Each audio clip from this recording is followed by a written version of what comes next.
é Romanos 3, 9 a 20. Abra sua Bíblia, por favor. Romanos capítulo 3, versos 9 a 20.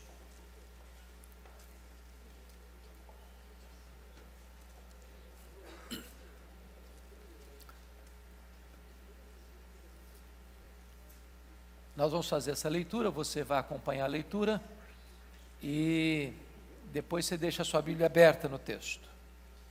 Está escrito o seguinte: que se conclui? Temos nós qualquer vantagem? Não, de forma nenhuma, pois já temos demonstrado que todos, tanto judeus como gregos, estão debaixo do pecado, como está escrito: não há justo, nenhum sequer. Não há quem entenda, não há quem busque a Deus. Todos se extraviaram, a uma se fizeram inúteis, não há quem faça o bem, não há nenhum sequer. A garganta deles é sepulcro aberto, com a língua urdem engano, veneno de víbora está nos seus lábios. A boca eles a têm cheia de maldição e de amargura, são os seus pés velozes para derramar sangue. Os seus caminhos há destruição e miséria. Desconhecer o caminho da paz.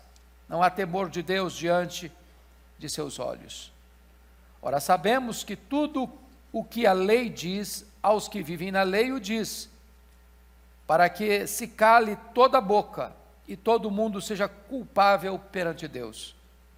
Visto que ninguém será justificado diante dele por obras da lei, em razão de que pela lei vem o pleno conhecimento do pecado. Bom, o tema que nós vamos tratar hoje, na exposição desses versos lidos, é a depravação total de todos os homens. Esse termo, depravação total, foi cunhado quando houve um grande concílio na Holanda, nos idos de 1618, 1619, quando se fixou, quando se formulou aquilo que se é chamado de os 5 pontos do calvinismo, e o primeiro deles é a depravação total. É claro que esse é um termo que gera um pouco de confusão, porque é a depravação total de todos os homens. Eu estou querendo dizer com isso que todas as pessoas são totalmente depravadas, no sentido de estão no fundo do poço, mergulhados no pântano, no lodo do pecado. Não é essa a ideia. A ideia é de que o pecado atingiu todos os homens em todas as áreas da sua vida. Não há nenhuma parte sã em nós, nem na nossa razão, nem a nossa emoção, nem a nossa vontade. Isso não significa que todos nós estamos plena e totalmente depravados no fundo do poço. Nem todas as pessoas são um facínora, um ébrio, um ladrão, um prostituto, mas todo o potencial desse pecado está em nós. É nesse sentido que nós usamos a palavra depravação total. Bom, mas se vocês estão acompanhando o raciocínio do estudo de Romanos, o apóstolo Paulo está levando a um raciocínio, a uma conclusão. Qual é a conclusão? É que todos pecaram. E ele começa no capítulo 1, versos 18 ao 32, mostrando a depravação dos gentios. Eles não têm a lei escrita, mas têm a revelação natural. Rejeitaram essa revelação natural, sufocaram a verdade pela injustiça, e essas pessoas, mesmo tendo esse conhecimento de Deus, por causa da revelação natural de Deus, dos atributos invisíveis de Deus, rejeitaram a Deus, transformando o Criador em criatura, mergulhando de cabeça na idolatria e na perversão moral. São indesculpáveis, sabem eles que são dignos de morte, mas não só praticam os pecados que são dignos de morte, mas aplaudem e aprovam aqueles que praticam os mesmos pecados. Aí Paulo vai levar para o capítulo 2, e dizer que os moralistas, que rechaçam os escândalos dos gentios, os pecados morais terríveis dos gentios, a idolatria dos gentios, reprovam isso publicamente, mas eles são culpados porque no secreto do coração eles praticam isso. Então, assim como os pagãos são culpados, os moralistas que vivem de fachada e denunciam o pecado dos outros também são culpados, porque eles praticam aquilo que reprovam nos outros. No argumento de Paulo, os moralistas são piores do que os pagãos, porque os pagãos sabem que esse pecado merece a morte e praticam esse pecado, aprovam quem pratica esse pecado. Os moralistas reprovam esse pecado na vida dos outros, mas praticam esse pecado em secreto. Então nós argumentamos a última vez, na última aula, no capítulo 2, até o capítulo 3, versículo 8, que os judeus também são culpados, que se estribavam na lei e na circuncisão, mas ao mesmo tempo que faziam desses benefícios um escudo, ou um salvo-conduto para continuarem pecando, também são culpados. Agora, o argumento de Paulo fecha. Agora ele vai dizer o seguinte: todos, sem exceção, são culpados. Todos pecaram. E Paulo vai a essa argumentação final, arrasadora, demolidora, irresistível, para então levar todo mundo ao tribunal de Deus. E diante do tribunal de Deus, quando a lei é levantada, quando os pecados são denunciados, ele diz: todos botam a mão na boca e se calam, porque ninguém pode ser justificado diante do tribunal de Deus pelas suas próprias obras. E é então, depois que reduz todos nós ao pecado, debaixo do pecado, condenado pelo pecado, é que ele abre a porta da graça e apresenta o Evangelho. Pois bem, então vamos a examinar esse texto. Primeira coisa que eu chamo a sua atenção é para o versículo 9, que se conclui: temos nós qualquer vantagem? Não, de forma nenhuma. Parece que ele está numa contradição, porque veja comigo a pergunta do verso 1, 3 primeiro. Qual, pois, é a vantagem do judeu? Ou qual é a utilidade da circuncisão? Muitas, sob todos os aspectos. Agora ele chega no verso 9 e diz: que se conclui? Temos nós qualquer vantagem? De forma nenhuma. Vai, Paulo, não estou te entendendo. Você está falando que o judeu tem muita vantagem, e agora você diz que não tem vantagem nenhuma. O que você está querendo dizer com isso? Ele está dizendo o seguinte: do ponto de vista de privilégios e responsabilidades, o judeu tem muitas vantagens. Ele recebeu a lei, a palavra de Deus escrita, ele recebeu a bênção da aliança, a circuncisão. Agora, do ponto de vista do julgamento de Deus, o judeu não tem privilégio nenhum, vantagem nenhuma. Sabem por quê? Porque todos no tribunal de Deus vão ser julgados da mesma maneira. Privilégio espiritual não significa que você tem imunidade especial diante de Deus. O fato de você conhecer a Bíblia, de ter a Bíblia, de ser um crente, ser um presbiteriano, de ser um reformado, de ser isso, de ser aquilo, não dá para você direitos especiais diante de Deus. Então, quando se trata de julgamento, não tem vantagem. Deus vai julgar a todos com justiça. Não tem preferências. Não tem dois pesos e duas medidas. Todos nós teremos que ser julgados. Então, apenas aqui uma aparente contradição. Há uma dolorosa demonstração. Temos nós qualquer vantagem? Não, de forma nenhuma, pois já temos demonstrado que todos, tanto judeus como gregos, estão o quê? Baixo pecado. Judeu e grego aqui está querendo dizer todos os gentios. Todo aquele que não é judeu aqui é classificado aqui como grego. Então todos estão o quê?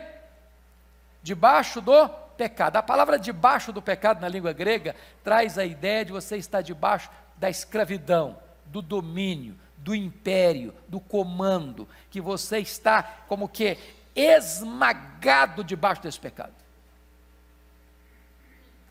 Por exemplo, vamos imaginar que você diga assim: bom, eu, consciente e deliberadamente, tomo a seguinte decisão hoje, 29 de julho de 2018. A partir de hoje, eu não estou mais debaixo do pecado. Eu não peco mais. Nunca mais.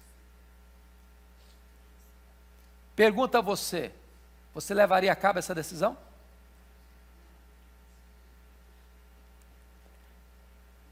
Quem tem juízo e massa cinzenta na cabeça, sabe que você não tem condições de fazer essa promessa e cumpri-la. O que Paulo está dizendo é o seguinte: todos nós, sejam judeus, sejam gentios, estamos todos debaixo do pecado. Então, ele já começa mostrando que não tem saída para nós nesse sentido. Então, eu quero hoje pensar com você em alguns pontos que eu vou destacar. Primeiro, a depravação total refletida na relação do homem com Deus. Primeiro, a rebelião do homem contra Deus é provada pela Escritura. Olha o verso 10 comigo. Só um detalhe importante aqui. Se você notar, dos versos 10 até o verso 18, você está vendo que está recuado um pouquinho na sua Bíblia? Na descrição? Está vendo isso aí? É uma citação, ele está coletando vários textos do Velho Testamento para provar a tese da depravação total, que o homem é pecador. Então ele coteja, cita muitos textos, cada versículo desse é um texto citado do Velho Testamento para provar uma tese: o homem é pecador, não importa se ele é judeu, se ele é gentio. Agora notem o primeiro argumento: por que Paulo prova que o homem é pecador? Na relação com Deus. Ele não vai buscar na psicologia, ele não vai buscar na sociologia, ele não vai buscar na antropologia, ele não vai rebuscar os porões dos relatos policiais. Quando ele vai argumentar que o homem é pecador, ele vai buscar essa informação aonde? Na palavra de Deus. Como está escrito: não há justo, nenhum sequer. Primeira coisa que eu preciso entender é o seguinte: a Bíblia não é um livro escrito para maquiar o nosso pecado, para encobrir o nosso pecado, para desculpar-nos do pecado. A Bíblia é um livro escrito para abrir a porta e dizer: você e eu somos pecadores. Esse é o primeiro ponto.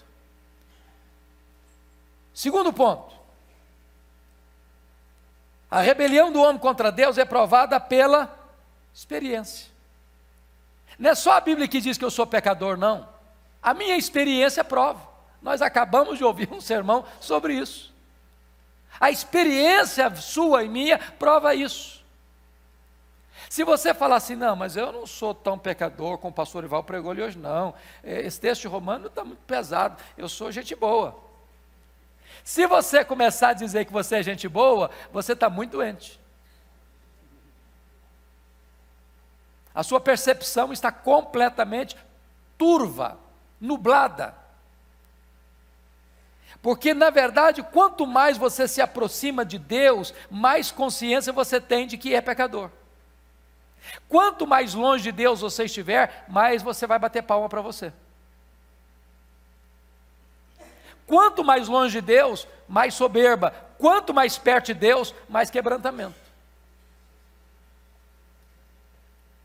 A experiência prova isso. E aí vai argumentar da seguinte maneira: olha comigo.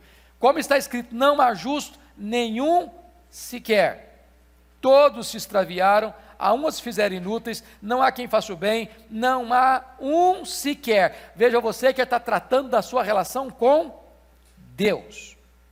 Então a primeira coisa que ele vai dizer é que a injustiça é praticada por todos. Não há justo nenhum sequer. Quem não é justo é o quê? Injusto. Quem são injustos? Quantos são injustos? todos. Veja você que ele trabalha uma exceção rigorosa, não há justo nenhum sequer. Pensa numa pessoa piedosa. Pensa na pessoa mais piedosa que você conhece. Jó. Vamos pegar Jó. Foi o próprio Deus quem disse isso. Não há ninguém na terra semelhante a ele. Mas quando ele viu a glória de Deus, lá em Jó 42, o que ele disse? Eu me arrependo e me abomino no pó e na cinza. Então, a segunda coisa é o obscurantismo intelectual que atingiu a todos. Olha o versículo 11. Não há quem entenda. Irmãos queridos, vamos entender uma coisa aqui. Pensa você numa mente brilhante, um Einstein da vida, por exemplo, capaz de decifrar coisas tão complicadas, da física, da matemática, ou pense num grande cientista em todas as outras áreas. Do ponto de vista espiritual, o ser humano é um ser embotado. Paulo argumenta que o homem natural não discerne as coisas espirituais. Cara, é um bambambam na ciência. Quando fala da vida espiritual, ele está completamente nublado. Sabe por quê? A Bíblia diz que o diabo cegou o quê? O entendimento dos incrédulos. Não entende. Ele não compreende as coisas de Deus. Ele não discerne as coisas de Deus. Mas ainda, notem comigo, por gentileza, em terceiro lugar, a apostasia é a ação de todos. Versículo 12, olha aí comigo, parte A. Todos se extraviaram. O que é extraviar, gente? Sair o quê? Do caminho. O que é pecado? A palavra pecado, hamartia. Errar o alvo. Deus criou você para o louvor da sua glória. O que você faz com a sua vida? Sai do caminho. Sai do trilho. Não acerta o alvo. Apostasia de Deus. Todos. Quantos se extraviaram? Alguns? A maioria? Todos. Notem você a linguagem da totalidade que Paulo está usando. Ele não está abrindo exceção para ninguém. Todos pecaram. Todos são injustos. Todos não entendem. Todos se extraviaram. Mas olha ainda, em quarto lugar, nessa depravação total relatada em relação a Deus. A futilidade moral é uma prática de todos. 12, parte B. A uma se fizerem inúteis, não há quem faça o bem, não há nenhum sequer. Prestem bem atenção nessa expressão. A uma se fizeram o quê? Inúteis. Quantas pessoas não fazem o bem? Todas. Qual é a exceção? Nenhum sequer. O que é fazer o bem? Isso não significa que você não dá uma esmola, que você não faz um bolo bem gostoso e leva para o seu vizinho, que você não convide uma pessoa para jantar na sua casa com você, que você não socorra alguém na hora da sua aflição. Mas o bem no sentido pleno, maiúsculo, superlativo e absoluto, nenhum de nós faz, até porque quando você faz o bem, esse bem pode estar misturado com coisas pecaminosas. Por exemplo, Jesus Cristo disse, você vai dar uma esmola. Dar esmola é coisa boa ou coisa ruim? Boa. Qual a sua motivação? Receber aplauso? Se você faz lá no fundo, pode até ser bem disfarçado, você tem alguma intenção que as pessoas vejam que você é tão generoso, já manchou. Você vai orar. Orar é coisa boa ou ruim? Coisa boa. Mas se lá no fundo, bem escondidinho, ninguém está vendo, mas só Deus que vê, tem alguma intenção de que você seja visto como alguém espiritual, já manchou. Então, as nossas boas obras estão o quê? Manchadas. E aí quando você passa no prumo de Deus, não dá para provar. Porque Deus não vê apenas a ação, Deus vê o quê? A intenção, a motivação. Nós podemos passar no crivo dos homens, mas no crivo de Deus não consegue passar. O que Paulo está argumentando então, irmãos? Que diante de Deus, não dá para nós. O critério é rigoroso demais. A lei é santa e nós somos pecadores e não temos condições de sermos aprovados por Deus, porque o pecado atingiu plenamente a nossa mente, a nossa emoção e a nossa vontade. Mas agora, em segundo lugar, a depravação total, refletida na relação do homem, não apenas com Deus, mas em segundo lugar, a depravação total é refletida na relação do homem com ele mesmo. E vamos olhar os versículos 13 e 14. 13 e 14. A garganta deles é sepulcro aberto, com a língua urdem engano, veneno de víbora está nos seus lábios, a boca eles a têm cheia de maldição e de amargura. Preste bem atenção que Paulo poderia fazer uma análise, até um apanhado muito mais geral ou genérico do que esse. Eu podia pegar, por exemplo, pecados na área sexual, pecados na área da quebra do sexto mandamento, não matarás. Eu poderia pegar pecados na área, por exemplo, do oitavo mandamento, não furtarás.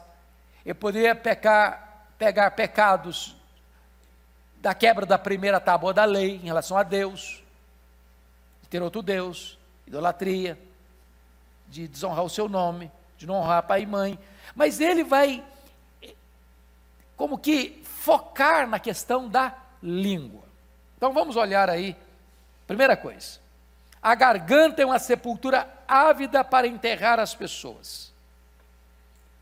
A garganta deles é sepulcro aberto. A garganta é de onde vem o som, de onde vem a voz, de onde vem a fala, de onde procede o que você está falando.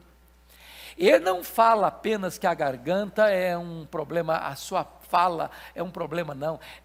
Diz ele aqui, sepulcro aberto, ávido para matar e ávido para receber os defuntos. Pense comigo, se a maioria dos nossos problemas não advém da nossa comunicação. A vida e a morte estão no poder da língua. Pense lá na sua casa. Como é que surgem os probleminhas dentro da sua casa? Não é a fala? Você fala uma coisa, a pessoa entende outra. Você fica com raiva, fala como você falar. Você fala o que não devia falar. O pastor Arival hoje mencionou o fato de muitas pessoas tentar destruir a reputação das pessoas pela internet. Assassinato de reputação. Você solta na mídia um comentário malicioso, uma avaliação maldosa, um juízo temerário de alguém, e se espalha. E aí a pessoa não pode mais se defender, porque é como jogar um saco de pena do alto da montanha, não dá para recolher essas penas mais. E isso vai matando, isso vai destruindo, isso vai arruinando, isso vai desconstruindo a reputação das pessoas. E Paulo diz o seguinte, que a garganta deles é como um sepulcro aberto. Olha a maldade nossa. De quem que ele está falando? De judeus e gentios. Ele está falando de você e de mim.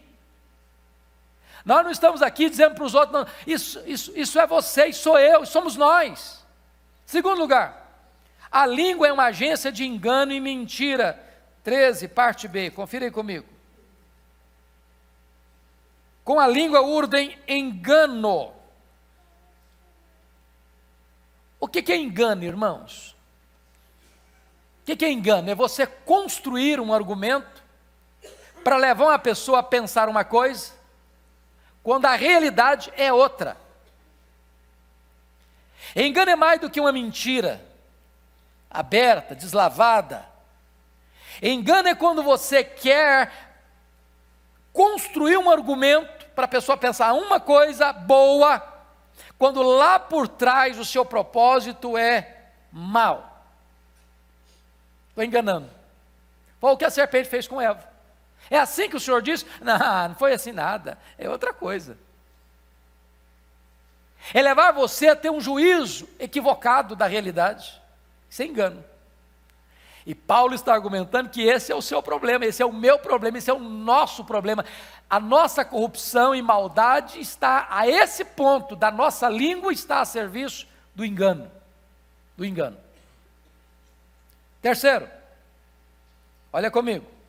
Os lábios são um reservatório de veneno letal. Olha o versículo 13, parte C. Veneno de víbora estão nos seus lábios. Não é um veneno qualquer não, viu? Não é um veneninho, assim, que é veneno de víbora. E veneno de víbora faz o quê? Mata. Agora, preste atenção, que a nossa língua é pior do que uma víbora. Porque quem botou o veneno da víbora na víbora? Quem? Quem? Quem botou o veneno da víbora na víbora, gente? Deus. O veneno da víbora é remédio, se bem usado. Quem botou o veneno pior do que o da víbora na nossa língua? Não foi Deus. O veneno da víbora mata o corpo. O veneno da língua mata o corpo e a alma.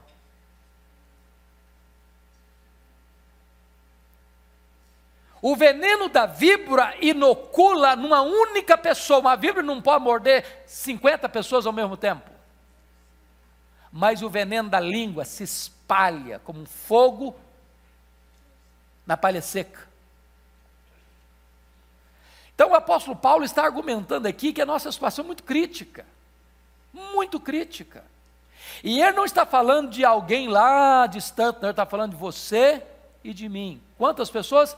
Todos, sem exceção de um sequer. Esse é o seu retrato, esse é o meu retrato, essa é a nossa realidade. Tem que o quê? Como o pastor Arival disse, baixar a bola, se humilhar, se humilhar. Quarto, a boca é uma fonte de águas sujas, olha o versículo 14, a boca eles a têm cheia de maldição e de amargura. Ô irmão, boca cheia de maldição, negócio horrível, não? Tiago mostra no capítulo 3 da sua carta, esse problema nosso. Você vem para a igreja, ou mesmo na sua casa, a gente canta, é tão gostoso cantar, não? Tem cânticos assim doces, suaves, deleitosos. Aí sua boca enche-se de louvor e você canta. Aí desce, lá para o pátio da igreja, desce além nos irmãos. A mesma boca que cantou, amaldiçoou. Que contradição. Aí Tiago diz, eu não estou entendendo a coisa. Pode, porventura, sair de uma fonte de água doce, água amarga, da mesma fonte? Não. Mas nós somos tão maus, nós somos tão corrompidos, nós somos tão pecadores, que nós somos uma contradição ambulante. Há uma esquizofrenia enfiada dentro de nós somos um ser paradoxal, contraditório, porque a nossa boca, ao mesmo tempo que louva a Deus, daqui a pouquinho está amaldiçoando. Ao mesmo tempo que nós estamos com ações de graças, dando louvores a Deus pelas bênçãos que Ele tem nos dado, daqui a pouquinho está amargurado, reclamando, murmurando contra Deus, cheio de amargura. Quando o escritor de Hebreus trabalhou sobre essa questão da amargura, ele diz que a amargura, ele tem dois problemas. Uma pessoa amargurada vive perturbada, e uma pessoa amargurada contamina. Percebeu isso? Você conhece uma pessoa amarga feliz? Ela não é feliz. Mas uma pessoa amarga não apenas não é feliz, mas ela não deixa as pessoas serem felizes à volta dela. Ela chega e azeda o ambiente. Você encosta nela e sai pior. Você chega feliz da vida e sai revoltado. Contra alguma coisa, contra alguém, porque ela plantou em você essa amargura. Então Paulo está argumentando que o nosso problema é exatamente a boca, uma fonte de águas sujas. A boca eles a têm cheia de maldição e de amargura. Prestem atenção que Paulo está aqui nesse argumento assim bem desesperador. A aula de hoje não é nada palatável, nem é nada agradável não. Eu gostaria de não estar ministrando, talvez nem você ouvindo. Porque é desesperador o quadro que Paulo está falando aqui de você e de mim. Ele está nos reduzindo a um ser corrompido, mau. Não tem saída para nós, a não ser no Evangelho. E é isso que ele vai apresentar a partir desse texto. Bom, terceiro lugar, a depravação total na relação não apenas do homem com Deus, não apenas da relação do homem com ele mesmo, mas em terceiro lugar, a depravação total na relação do homem com o seu próximo. Versículos 15 a 17, vamos ver isso. Dê uma olhadinha comigo. São os seus pés velozes para derramar sangue, os seus caminhos a destruição e miséria, desconsidera o caminho da paz, não há temor de Deus diante dos seus olhos. O 18 não era aqui não, o 18 vai para frente. Então vamos olhar esse ponto aqui. Primeiro, por que a depravação total pode ser confirmada na relação com o próximo? Primeiro, porque falta respeito à vida humana. Olha o versículo 15 comigo. São os seus pés o quê? Velozes para quê? Tem pés que não são velozes, mas esses são velozes. O que é um pés? O que são pés velozes? Velozes. Apressados. Não podem parar, refletir, ir devagar, pensar duas vezes, ponderar. Pés apressados. Para quê? Derramar sangue. Ô irmãos, o que são as guerras? São os conflitos entre as nações, entre reinos, entre tribos, conflitos étnicos, conflitos religiosos. O que são as ruas hoje? O que são hoje os redutos governados pelo narcotráfico? O que é a realidade brasileira hoje? Onde cada cidadão se sente inseguro, onde se mata o próximo por um telefone celular, um par de tênis, onde a vida perdeu valor, onde você não tem medo de um bicho, você tem medo do ser humano,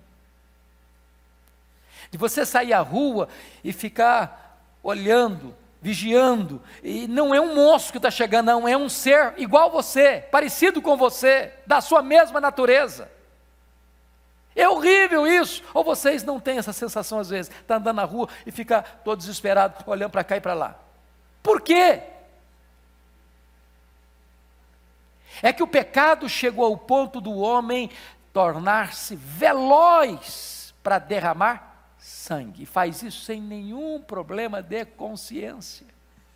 Eu estava há poucos dias assistindo um programa, que alguns programas aqui que, aliás, não deveria nem assistir, de vez em quando a gente assiste teimoso, só tem tragédia. Você vai dormir com a cabeça cheia, porque é uma exploração da desgraça também, não é verdade? Notícia boa não vende. Aí o cara matou e fica 50 minutos, matou, mostra a cena, tornou a matar, a pessoa morre várias vezes, porque é um desespero.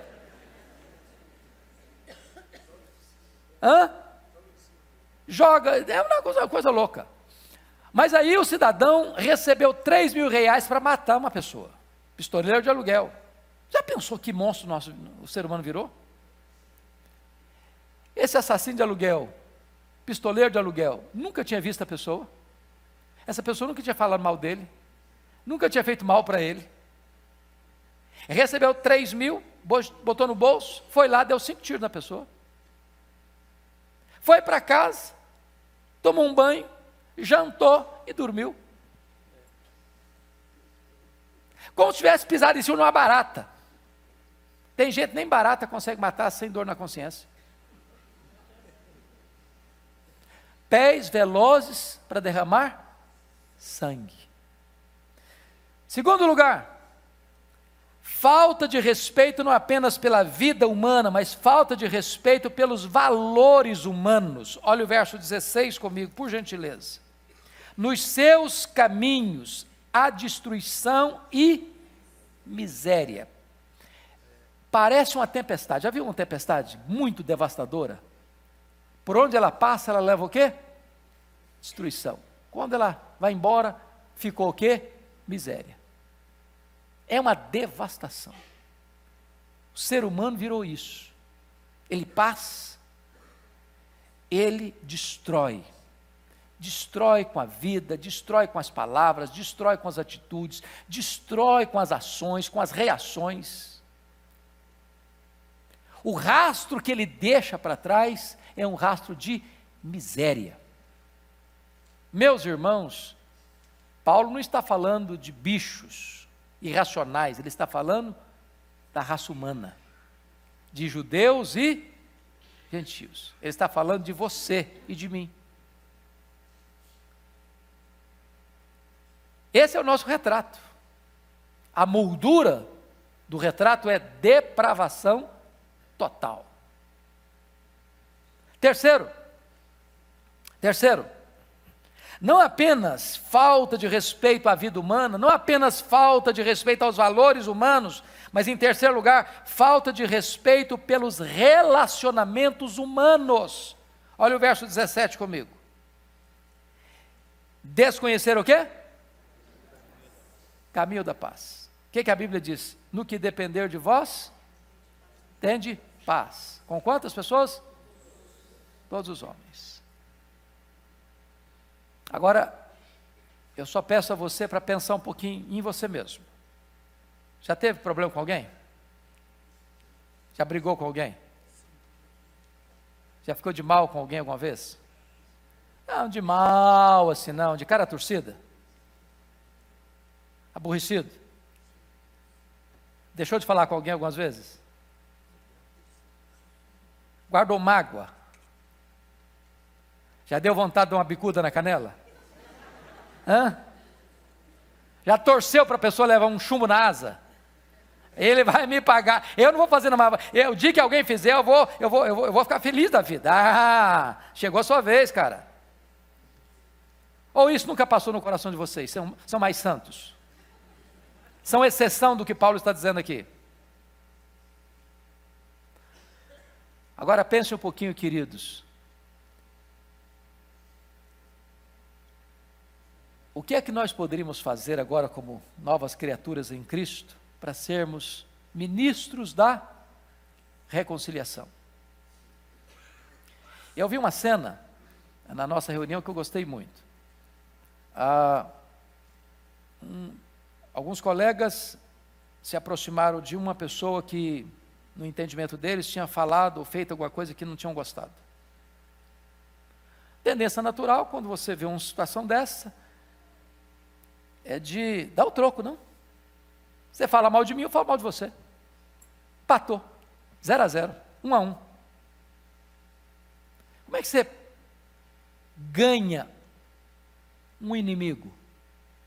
Abraão Lincoln dizia, a única maneira de você vencer um inimigo é fazendo dele um amigo. E Abraão Lincoln experimentou isso na sua vida prática, porque depois de muitas derrotas na campanha política, vocês sabem que ele teve muitíssimas derrotas, até ser eleito presidente dos Estados Unidos, com 51 anos de idade. E na campanha dele à presidência, o cara que mais o atacou, que mais se opôs, que mais foi feroz em atacá-lo, foi o senhor Stanton. E ele ganhou a eleição. E para surpresa de todo mundo, quando ele ganhou a eleição, ele nomeou Stanton como ministro da guerra. Aí os aliados dele ficaram muito enraivecidos com ele. Que loucura é essa, cara? O cara te maltrata, o cara te xinga, o cara se opõe a você, fala mal de você, faz campanha contra você, você se elege e nomeia o cara? Que negócio é esse? E Lincoln respondeu: este é o homem mais capacitado que nós temos hoje para ocupar essa função. Aquele homem se tornou amigo de Lincoln. Quando Lincoln foi assassinado, o orador que discursou na cabeceira do caixão de Lincoln foi o senhor Stanton. Porque agravar uma crise é fácil. Falar mal de quem fala mal de você é fácil. O grande ponto é você transformar um inimigo em amigo. Você paga o mal com o bem. Mas isso só acontece depois que Jesus transforma o seu coração, porque naturalmente, onde nós caminhamos, nós não promovemos a paz, nós provocamos a guerra. É isso que está aí no versículo de número 17, desconhecer o caminho da paz. Paz com Deus, paz com o próximo, paz com você mesmo. Pois bem, agora nós vamos ao último ponto da nossa exposição aqui. Quarto lugar, a depravação total refletida no julgamento do réu. Por favor, acompanhe bem esse raciocínio. Porque tudo que Paulo está tratando desde o capítulo 1, versículo 18, tem como foco esses versículos 18, 19 e 20. Paulo está construindo esse argumento para provar uma coisa: os gentios, os moralistas, seja gentio ou judeu, e os judeus, todos sem exceção, são culpados. Mas onde se julga um culpado? Onde? No tribunal. No tribunal dos homens é possível que um inocente seja culpado? Já viram isso acontecer? No tribunal dos homens é possível que um culpado saia como inocente? Sim, já viram isso acontecer? Também. Eu já. Só que esse tribunal não é o tribunal dos homens, é o tribunal de Deus. E no tribunal de Deus, nós vamos dar contas das nossas palavras, das nossas ações, das nossas omissões, dos nossos pensamentos, das nossas intenções. É o tribunal que julga objetivamente e subjetivamente. Julga o que se vê e o que se não vê. É o tribunal que consegue julgar o quê? Foro íntimo. Então vamos ver essa cena. A primeira coisa é a causa da condenação do réu. Olha comigo o versículo 18, por gentileza.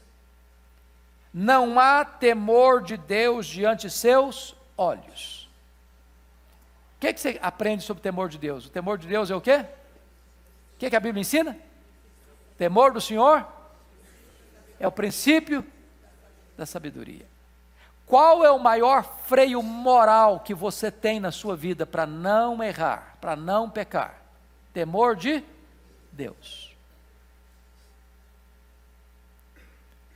No momento em que um ser humano perde o temor de Deus, ele é irrefreável. Não tem mais freio ABS. Não tem. Ele pisa no acelerador e vai muito rápido para o abismo. Então a primeira coisa que Paulo está argumentando é que a causa dessa condenação é que esse indivíduo que está sendo julgado não tem temor. Quer uma prova disso? Olha comigo lá, capítulo 1, versículo 32.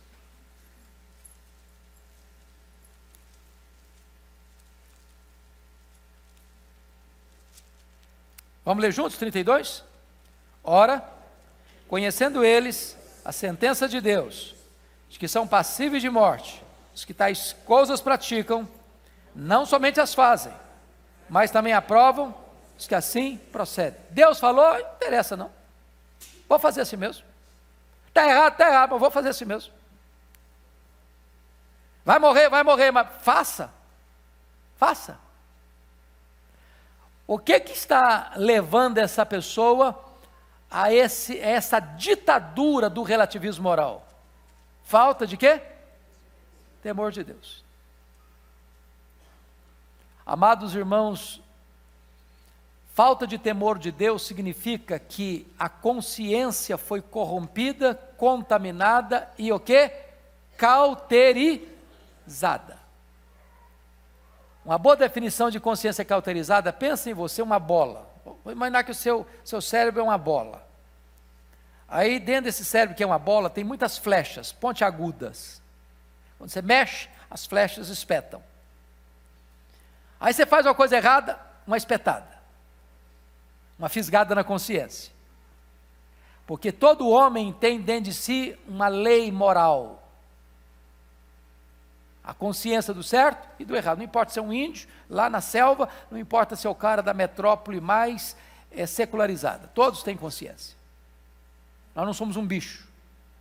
O ser humano tem consciência. Mas aí você peca uma vez, não se arrepende.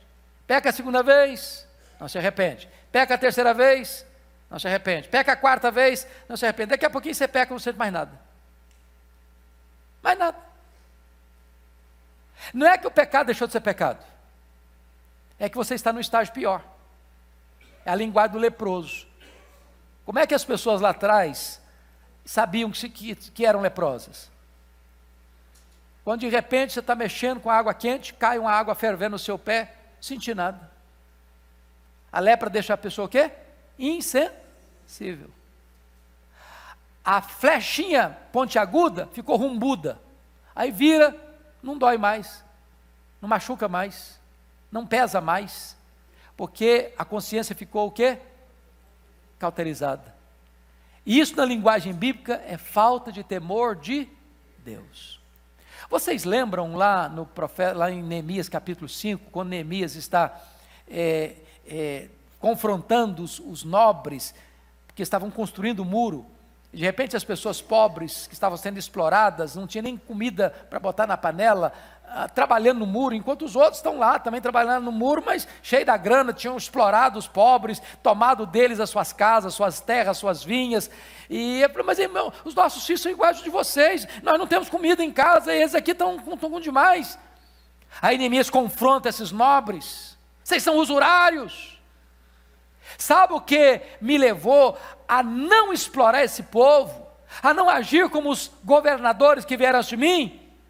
Temor de Deus. Foi por isso que eu não fiz isso. Por que um político que se diz evangélico se corrompe? O que faltou ali? Temor de Deus. O que é um freio moral para que você não entre de cabeça no pecado? Temor de Deus. Na fala do pastor Arival, entendendo que o pecado vai ser o quê? Disciplinado. Deus vai disciplinar-nos se pecarmos. Você tem temor. Quando falta temor, a vaca já foi para o brejo.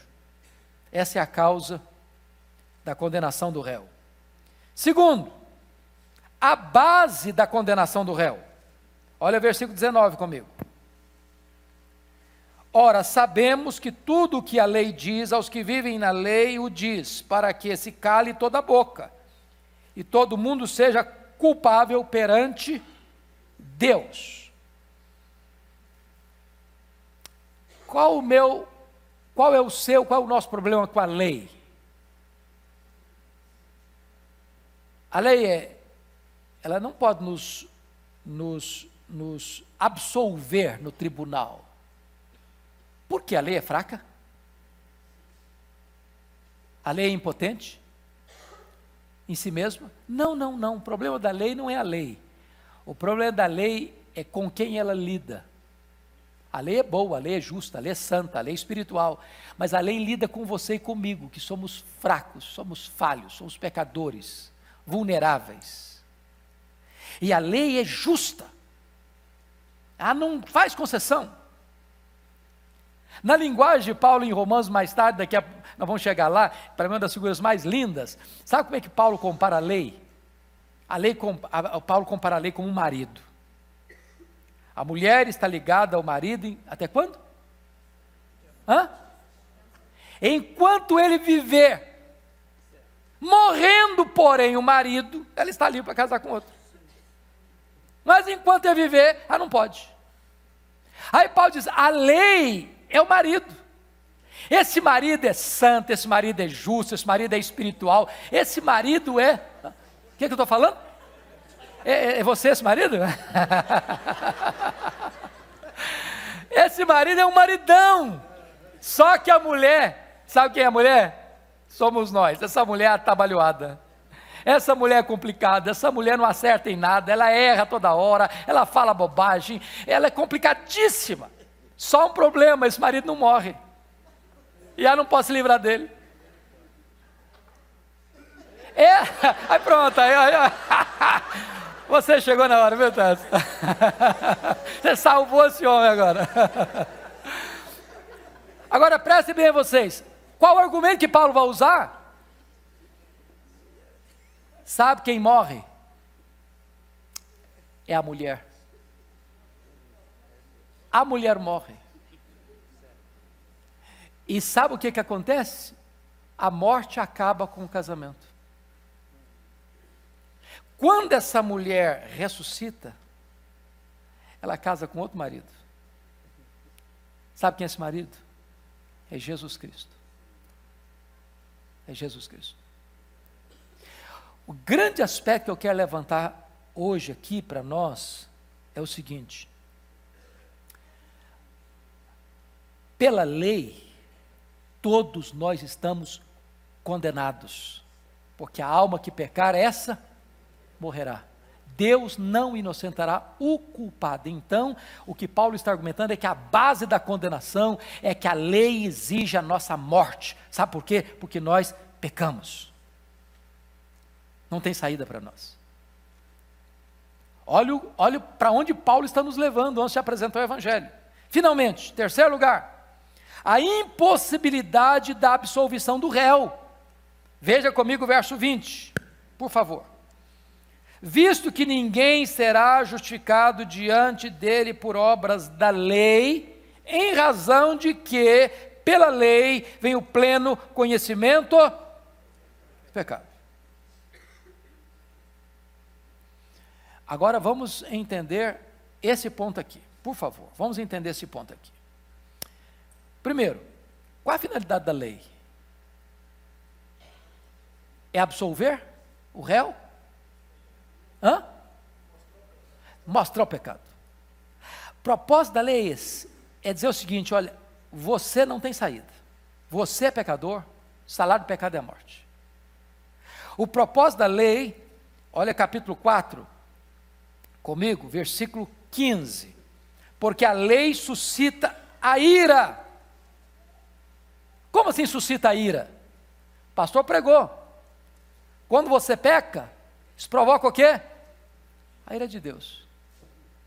Então o propósito da lei não é salvar você, o propósito da lei é revelar quão pecador você é.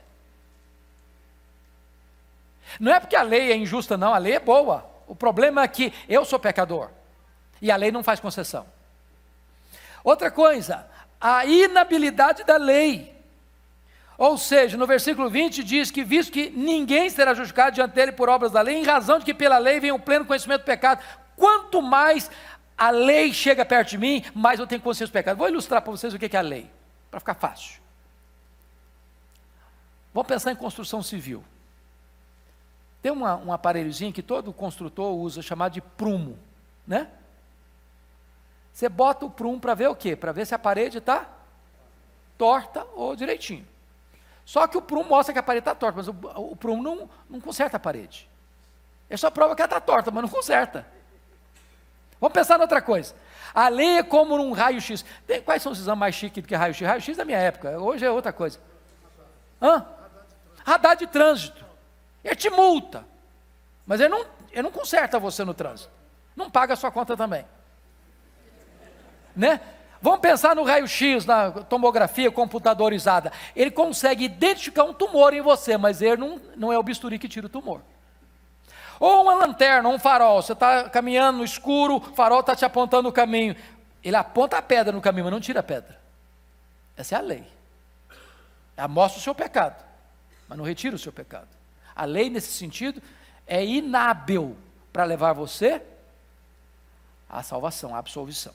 Pois bem, mas o argumento de Paulo agora é fenomenal no verso 19. Ora, sabemos que tudo o que a lei diz aos que vivem na lei, o diz para que o quê? Para que se cale toda a boca e todo mundo seja culpável. Agora, vamos parar para olhar a cena do tribunal e eu encerro. Lá está o tribunal. Você e eu estamos lá, réus. A nossa boca desandava em falar, em amaldiçoar, em soltar veneno, nossa garganta é um sepulcro, e falando e tal, aí até que depois de tudo chegamos no tribunal. Aí Deus se apresenta, diante da lei. O que é que a lei faz com você e comigo? Nos acusa, nos acusa, nos acusa, nos acusa, nos acusa, e eu que outrora era tão falante, fico aqui agora? Calado. Não tem defesa. Não tem saída. Fui reduzido a uma plena consciência de que eu sou o quê? Culpado.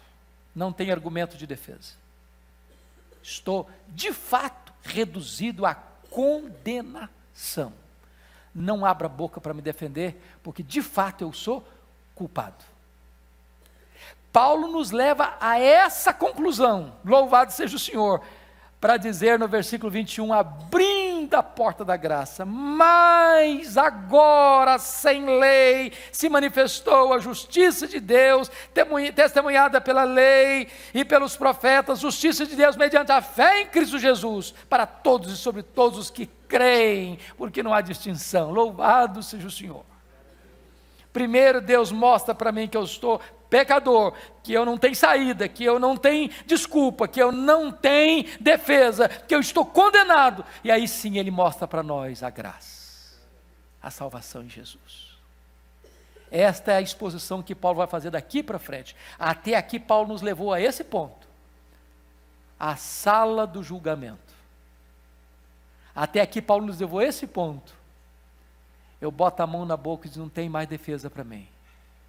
E a partir daqui, então, ele abre o portal da graça e nos mostra o Evangelho. Que Deus nos abençoe, irmãos. Que nós tenhamos gratidão por tanta graça e tamanho amor por nós em Cristo Jesus. Vamos orar? Pastor Ival, o senhor ora por nós, por favor? Eu não sei se tem microfone, onde está? Esse aqui mesmo, pastor.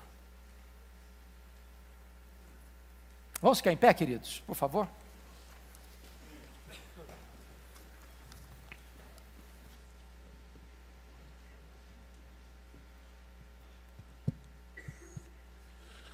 Senhor Deus, nós te louvamos pela a bênção da lei que revela a doença do pecado na nossa vida. Mas nós te louvamos pela bênção da graça que nos empurra para o remédio que é Jesus Cristo. Ele é a cura para os nossos pecados, Ele é a libertação de toda condenação que a lei possa aplicar na nossa vida, Pai. Deus, a Tua graça nos basta, a Tua graça nos é suficiente. E que nós saibamos tratar do pecado da nossa vida, sempre recorrendo e dependendo inteiramente da graça do Senhor. Toca nos corações aqui, Pai, instrua, e que não haja dúvida no coração da Tua igreja sobre essa doutrina tão importante da depravação total do homem. Instrua-nos, fala conosco, seja o pastor das nossas almas, e que o Senhor continue dando graça ao pastor Hernandes, misericórdia, para que ele possa continuar ensinando fielmente a Tua palavra. Cuida dele, cuida do seu coração, da sua vida, do seu